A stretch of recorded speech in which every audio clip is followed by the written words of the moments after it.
Hey everyone, Carrie back here with Homeschool Coffee Break, where we help you stop the overwhelm so you can actually take a coffee break. And we are talking about a topic that I really think can slow you down and move you to a little bit of peace and joy and a chance to maybe take that coffee break or a bathroom break or whatever you need to just get some peace. And that we are talking about today is gratitude. And my friend Amber Smith is here, and she's going to be able to just bless you in your homeschool and in your family. So, Amber, thank you so much for being here. Yes, no, Carrie, my pleasure. I really enjoy getting to share with you and connect with the audience. And I'm looking forward to this 30 days of gratitude. I feel like it's such a good and important season to remind moms to just kind of step back and I don't know, just evaluate and assess kind of where we're at and bring back an attitude of gratitude so we can kind of go forward into the holiday season realigned. That is awesome. And y'all, I'm going to tell you right now, if Amber can focus on gratitude, and she's going to tell a little bit about herself, and she has 10 kids, she calls herself 200 fingers and toes, then any homeschool family, any family at all, can take a step back and not get into the pressure. I mean, can you imagine? I only had 3 kids, but she has 10, and she is still raising some and homeschooling. So we'll get into that. But as we move forward, Amber, why don't you just tell people, I sort of snuck that in, but why don't you tell people a little bit more about yourself? Yeah, no, Carrie, you're so right because one of the reasons why I started the blog was because so many people were hesitant to homeschool and thought they weren't capable or equipped and didn't have enough of X, Y, or Z. And really the main reason that I started sharing my story was because I wanted to show people that anybody could homeschool. Really, the desire to homeschool was the most important thing. And beyond that, it's just skills that you could learn. So I was a high school dropout. I was involuntarily homeschooled for my last 2 years of high school. And really, I got a job and took some classes at the community college. So, coming forward as a homeschooling mom, I really didn't have a view of homeschooling and kind of had to find my own way. And so, I have a heart for moms who are jumping into homeschooling and discovering it for themselves and kind of making a roadmap for themselves that makes the most sense. And so that's really where my role, I call myself a homeschool courage lender. Like I want to lend the courage to moms who are starting so that they can get that for themselves and then take that and start building homeschool that really fits them and is personalized to their life and family. So we have 10 kids.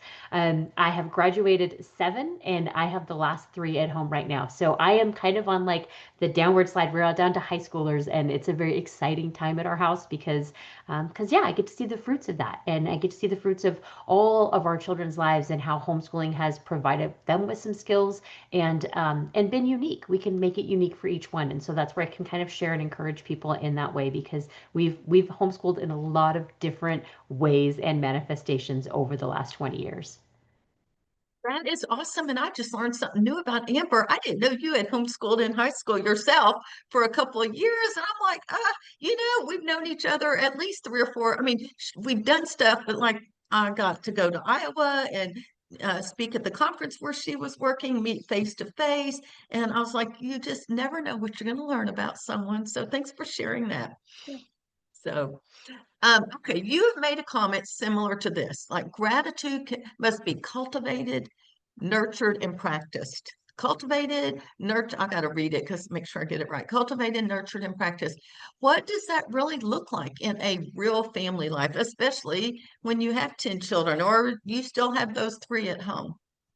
Yeah, I was thinking back as we were kind of talking about this interview, and I was thinking like, what were the things? Because I kind of like have to like reset my brain to imagine me back at the table with 7 children, 7 and under, starting our first day of homeschool. And you know what? Even that just like makes my heart just so I don't know, excited to see. Like, it was just an idea at the time and we weren't really, confident about what it was going to look like long term in the future. So one of those things that I think is so important about practicing gratitude is kind of looking at where you've come from and kind of like looking at like what you have accomplished so far. I think so many times we've talked about we get to this certain place and there's so many obligations and so many things we need to do, but sometimes just to sit back and be like, hey, you know what, like this was the struggle we started with this year.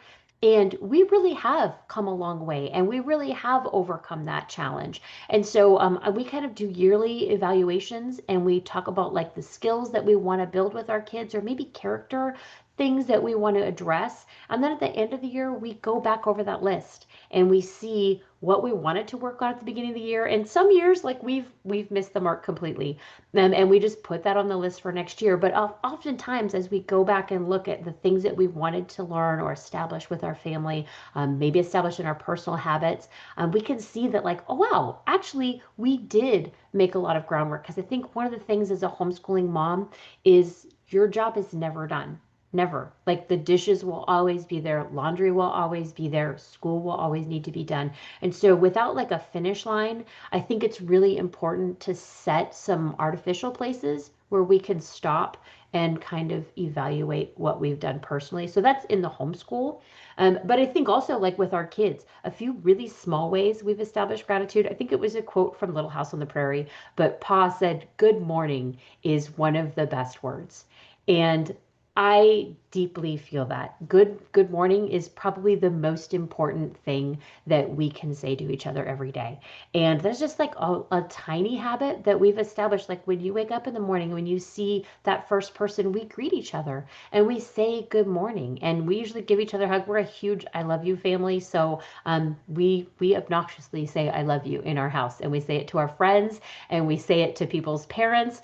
And that's just a habit that we've created because we do love each other and we want to acknowledge that. So I think, taking the time to acknowledge the people in the room, taking the time to stop and say hello and how are you. Those are little things that sometimes we just think are niceties, but actually they're establishing a heart that looks at other people and sees them.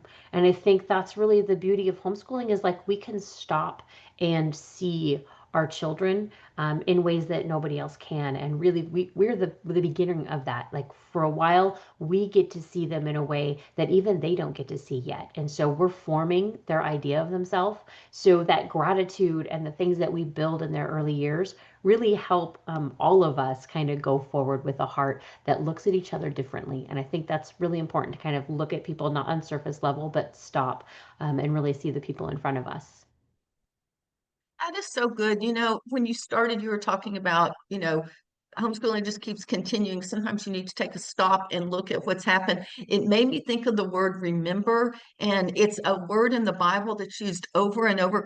He was telling the Israelites, remember when I did this, and remember this. And then you move to the New Testament, and he's telling you, remember. And so now, whenever I see it, I use colors in my Bible. I put an orange rectangle around it and it just pops out, and that idea is used over and over in the Bible, and I think we do need to remember all the good things that God has done. Yeah, and I also like that you didn't say we failed in this, you said we missed the mark, and I was like, what a great way to say, okay, we missed the mark, but we're going to keep moving forward. So those are and the just the idea of just simple little words, like even the word thank you. We said, I still say that to my grandkids. I'll say it to my kids too all the time. So I love in the idea of good morning, just some great things. So I know you also, because you're part of our 30 days of thanks and you talking about gift giving and that type of thing. So let's sort of take that gratitude. We're in the holidays, not Christmas yet, but the Thanksgiving holiday, which is all about thanks. Um, how do you use gift giving and your family traditions to build gratitude during the holidays? Yeah, what's funny is the first holiday I thought of was we actually have a tradition for Valentine's Day, and we have 10 kids, so we don't do a whole lot of thing. I buy a little cup and I fill it with candy, and we put them all around the table. But I always put a card and pens, and I make all of the children write a little note. So each person has their name on the card, and then all of the other kids go around the table and just write a little message to their siblings, just what they love about them. And so I just think it's just one of those times. And so we can any of those, like we said about remembering, like we can create different opportunities. And so I just felt like Valentine's Day is about love. And so it was a great opportunity to tell our siblings what we love about each other. And it's funny because like now my oldest daughter's married And my son-in-law came over for Valentine's Day and he got a card with all of the things that the kids love about him. And about a month later, I went to their house and it's on the fridge. And so it was just so sweet to say, like, you know what? Those are actually really meaningful things. I'm a words of affirmation person. And so sometimes maybe our gifts and our love languages we can use to kind of bring out things in other people. So you can create your own holidays. You don't have to wait. Definitely at Thanksgiving, it's busy.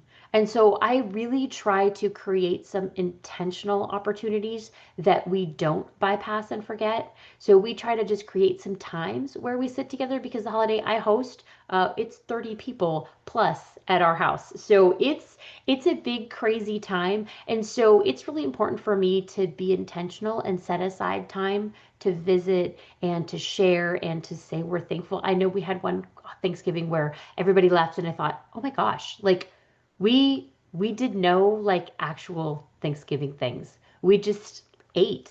We ate and we visited, we played games and we moved on." And I remember feeling like a check in my spirit that I don't want to do this again. I don't want to miss the opportunity of having gratitude and sharing with each other like what we value about each other or what we're thankful for. And so we try to like set a time that like we can say what we're grateful for. And for me, Christmas is really busy. And so the same thing kind of happens. We host, we have family come in. It's just, it's a swamped, crazy house over here, if you can imagine. And so I bought, I can't remember who it was, but they had a Christmas tree fold out book that just did an advent every day. And it was an ornament that you got out of a little book and you hung up and it had a little card. And I just thought, I need a crutch. I need something to help me become grateful. I need something to help me practice gratitude. I know you said about like how the Bible says remember, and I love how like the Lord had the Israelites like build pillars and build remembrances and build things that they physically saw in front of them to help remind them of that moment and to help them be grateful for what happened. You know, when they passed the river, like they had them put the pillar of stone so they would remember their crossing and remember what God did.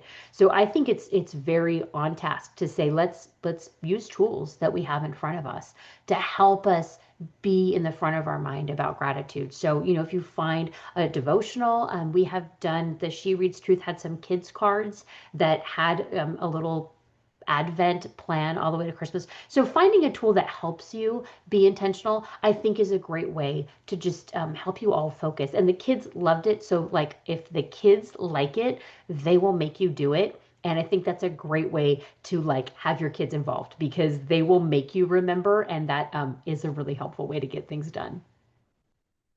Yes, kids will remind you. When I was there at my daughter's last January, she had just had a baby and I had the other two. And anyway, she was at the hospital longer than was expected for various reasons. And so I was going through this devotional that I had given the kids. And by the end of the week, they come home with the baby on Friday or Saturday. And the little 3-year-old at the time, he's like, Gigi, Bible book, Bible book, Bible book, because every day we were doing this little devotional. And I don't, they had done it off and on, but not consistently. And so even a 3-year-old, they're like, we've been doing this for 4 days, so get us going. But you Yeah. said something I think is really important, and that is you need crutches. And I think crutches are not bad. You don't feel like I'm not good enough, so I've got to use this other stuff. That's why God's given us a lot of different gifts. And, you know, to be able to be intentional, sometimes we have to think ahead and then we need to choose what might help us the best. You know, I know for our gratitude challenge, I have some different printables, but one of them stems from when we lived in Idaho from 2004 to 2008.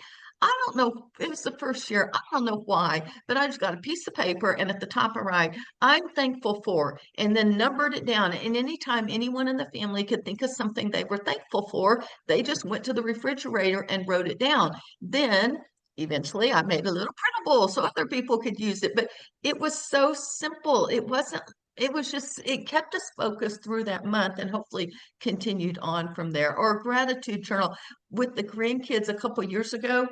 I got craft paper. Sorry, none of this is planned. It just things Oh, popping in good. my head while you're talking Yeah. about. And I drew the branches, the trunk and the branches of the tree, and then we cut out a whole bunch of leaves. And then every day we put it on the wall, and every day they could write something or draw. At the time, we wrote it for them, but you could just put that all up there.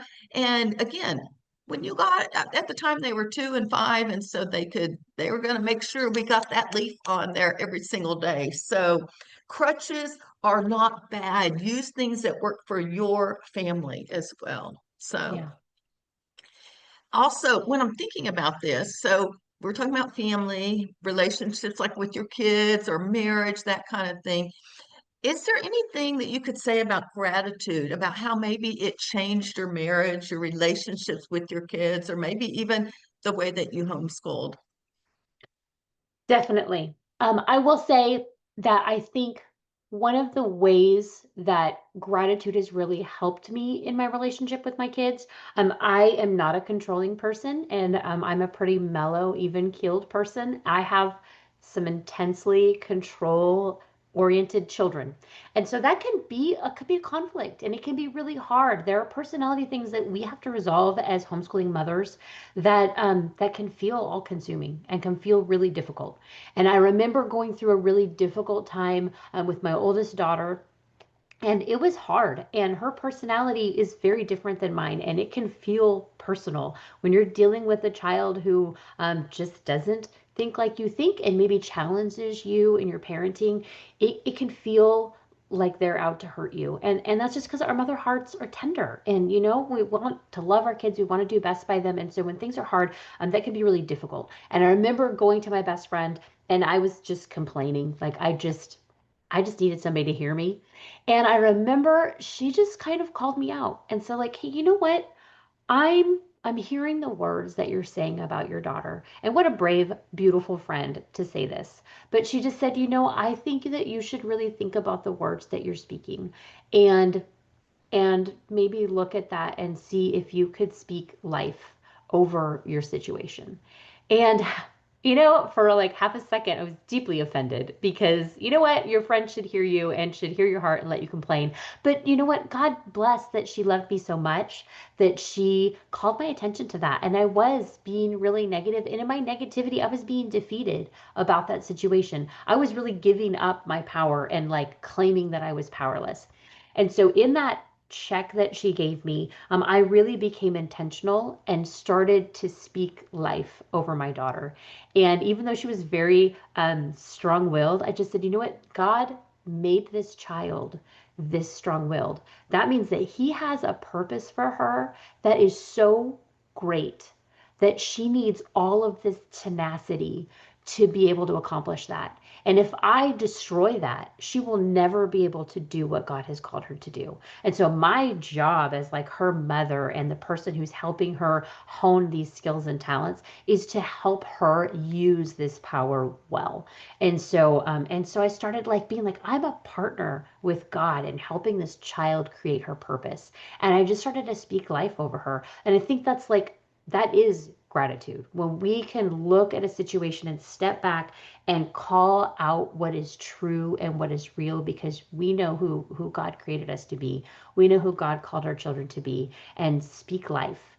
And that was just one of the ways. And that really was a turning point in our relationship. As I began speaking life over her, we went from screaming at each other in the living room. It was a hard season, and now she's 25, and I will say that child is my best friend, and all of her siblings are Mhm. kind of shocked that we are so closely knit together. But we did the work. We worked really hard on our relationship and really worked on being grateful and kind and forgiving and grace filled to one another, even in difficult situations. So, yeah, sometimes stepping outside of what you see and just shaping your view of your family, your view of your situation.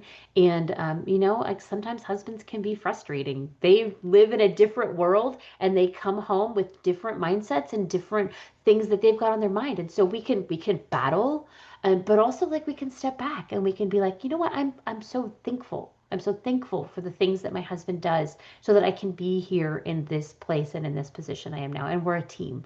And so I think gratitude kind of puts us back on the same level again and gives us a heart where like, hey, we're equals in this place.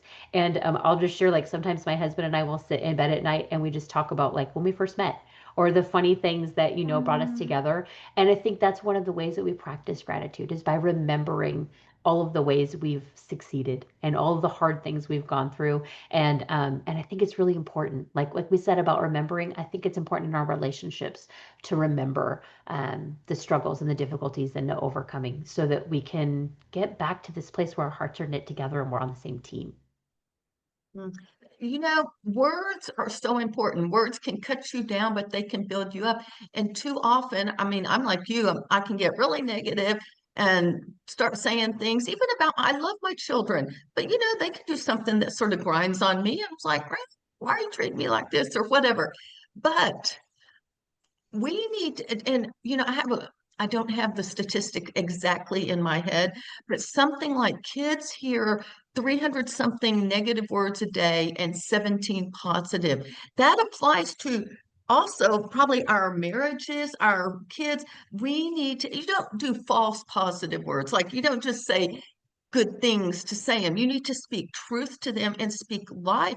Words are so effective. And even if they aren't acting like it, you can speak the truth of who they are. Like your strong-willed child, God He's got things in her life that she's got to be strong.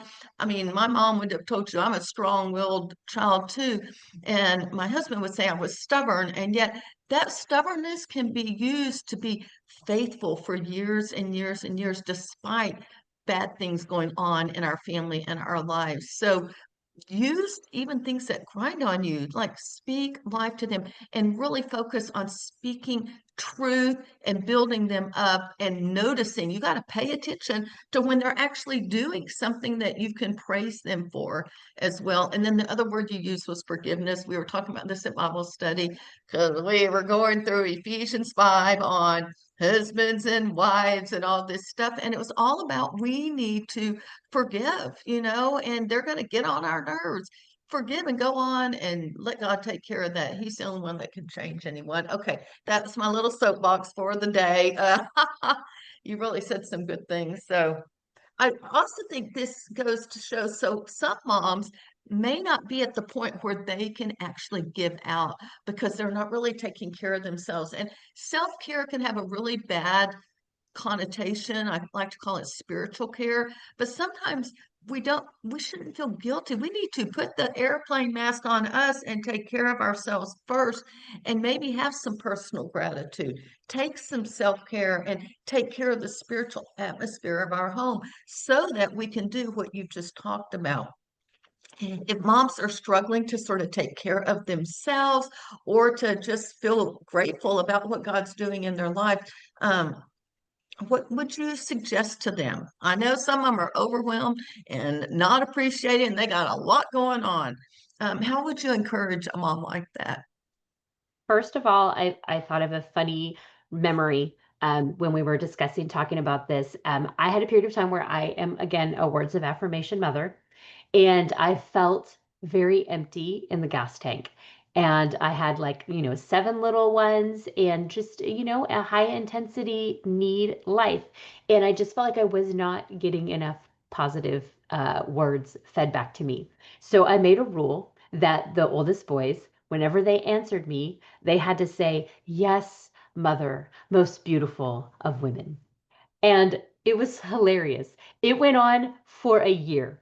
For a year, every time I said, "Boys, go do this." "Yes, mother, most beautiful of women." And I tell you what, it was kind of a joke, but it filled my tank. And it Mm. made me, it really did. It filled my heart. And so sometimes, like a silly game, sometimes just take like the stress and anxiety and horribleness out of it and just like try to be fun and create some silly ways that you can maybe communicate things that you need to hear or that your kid needs to hear. But it was very funny, but it was at a really hard time in life for me, and I really needed positive words. And it was such a great season that the kids answered me that way, and they would do it at church, they would do it at the store. It was very, very entertaining, and it just became a fun little habit. And it just filled my tank for a little while. So sometimes you can be creative and you can fill your own tank in ways that maybe just are silly and cute. But also, like I talk about, I have a book, Six Keys to Your Homeschooling Success. And one of the chapters is about community and building community. And I really think that in seasons where we are the sole person at home with our kids and carrying the responsibility of homeschooling, we need support. And it's really, really important to find people that are maybe in your same life area, people that you can talk to and people that can support you, and also people who can like reflect back to you the same situations of what's going on. I have probably changed friends groups 3 times because of course like my early friends who had kids that were my oldest kids' ages, like stop having kids. And so then like we kind of outgrew those friendships because then I had a whole bunch of little kids again. So we made some new friends. So like each time that we have come to a place where like I had a different set of needs and I had a different set of maybe situations that I was dealing with. When I moved to having high schoolers, our church had closed. And so it's one of the stories that I share in the chapter of the book is we really forcibly lost our community because we were a very rural church. And so when it closed, all of those people lived 70 miles outside of our circle. And so slowly those relationships just kind of petered out because of just the difficulty of travel. Um, but I remember hitting a place where it was about a year that we didn't go to church because we were kind of in a place where we weren't sure where we wanted to go. And I remember just telling my husband, like, I need people. Like I'm gonna find somewhere because I have high schoolers. I am in the middle of just all of these things and like I need support. So I think it's really good for us to kind of maybe evaluate and say, you know what, where do I need support? If that's joining a women's group, if that's, getting involved in your church community, if that's joining a homeschool co-op, wherever it is that you can maybe find a place that fills your tank, even if that's something like maybe outside. I know for myself, like I started blogging and writing because that was one of the things I really wanted to do was I wanted to be a writer. Like I want to be a writer when I grow up. And so working with other writers and bloggers and something that filled my tank so that then, when I had to give out and homeschool and do all those things, like I had some things that I look forward to. So in whatever capacity that is, looking at somewhere that fills your tank and can kind of give back to you. But I think in building community, it's one of the best places where you can, get human interaction that feeds your soul and fills you up. Wow. I love that story with the your kids. You know what? We should have fun together as a family. And you do need to fill your tank. And I also think sometimes when I write down things that I'm grateful for, that actually lowers my stress and gives me peace and joy and that because it's like get your mind off your problems and get it onto God. But laughing and having fun together, I don't know, when you just have that really deep belly laugh, it just feels so good. And so find ways to add some fun to your family, even if you're a really serious, somber person. Everyone needs to laugh as Yeah. well. And we do have different seasons of life, and you might need to find some new people. You want to find people that I mean, no one's going to think perfectly like you do since everyone thinks they think perfectly, but you need to find the people that will encourage you in your season of wherever you are right now. So, very good advice. Thank you for sharing that. You also mentioned your book, Six Keys to Homeschooling Success. Can you tell people? I know this will bless some of you moms. So, can you tell people a little bit more about that and where they could get it if they're interested? Yeah, no, for sure. Actually, it started off as a course. And so I have a full course online that basically helps parents build their own roadmap because I think so many people are trying to fit themselves into homeschooling and trying to fit like a model or the school. And I think if we step back and really ask some deeper questions, we can personalize our homeschool to fit our goals, but B, like our kids' needs the best way. So it started as a course, but then I thought, you know what, like I need this to be accessible to people in a broader sense. And so we took it to Kindle KDP, and now it's available on Amazon as well. So yeah, it's available on Amazon. It's the 6 keys to your successful homeschool year.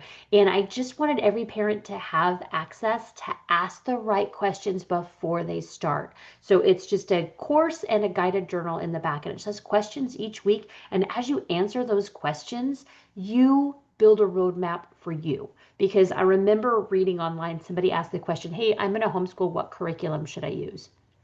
And I just thought, that is a crazy question. Like anybody who answers that question to you right now is doing you a disservice. There are a whole bunch of questions that we should ask before that so that you know exactly what you want. And I think if we could help parents ask better questions, then they know exactly what they're looking for. And I want people to start their homeschool year knowing exactly what they're looking for and what they want to accomplish. And so I have a ton of articles and things, 200 fingers and toes, because I had 200 fingers and toes to clean up after for a lot of years. And one thing that people always remembered about me was that I had 10 kids. So I thought, you know what, I'm going to capitalize on this. And so the blog is 200 fingers and toes. And there we have probably 300 articles that are reviews, devotionals, curriculum ideas, and just, life situations that we've shared about what our homeschool looks like and maybe problems that we've overcome. So, you can search by topic, you can search by questions. We've done graduations and college prep and just lots of things that we've covered over all the years that we've been homeschooling. So really just like a resource to just get information and answer questions. Yeah, and you make a good point because you need to do what's best for your family, not the family next door. Amber has 10 kids. Maybe you live in downtown Chicago and have one kid in a high rise. Your homeschool will definitely look different than Amber's. So for you to say what's the best third grade curriculum, you need to use some of these questions that Amber is providing for you because you need to find out what's best for you, your children, your family in this season of time. And it may change. Like even for me, I used a math program for years, but when my middle daughter got to algebra, we completely changed. I would have kept going through the first one, but it was what worked best for her. And so there are seasons, and you may make some changes as well. So we will put all the links to what Amber has just mentioned in the show notes, so y'all can reach out to her, and then also look at. I'm going to say it wrong. 6 keys to successful homeschooling. I wrote it down wrong. Anyway, y'all get the idea. Go to Amazon, look up Amber Smith. You'll be able to find it. So, hey, before we close, Amber, is there anything you'd like to just leave our listeners with?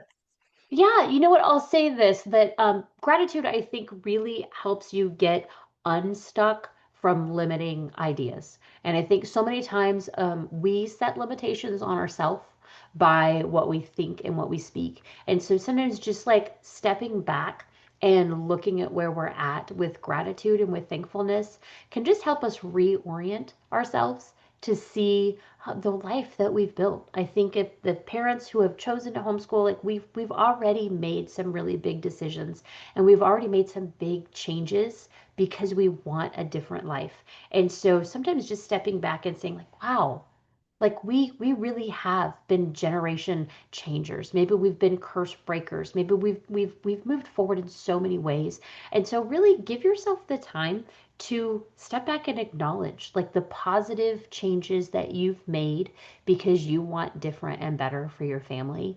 And just like that, you have a whole community of parents who are just really, really proud of you for making those choices because we know how hard it is and how easy it is to do the opposite, but also like we see the fruit of that in our children, and we really hope to see you have the same benefit in your future as well. Um, that is wonderful. Thank you so much. I appreciate your time carving a little bit of time for us today. So appreciate Always, it. always a pleasure to talk with you, Carrie. I appreciate it. Thank you, Amber. And I am Carrie Beck with Homeschool Coffee Break. We'll talk to you next time.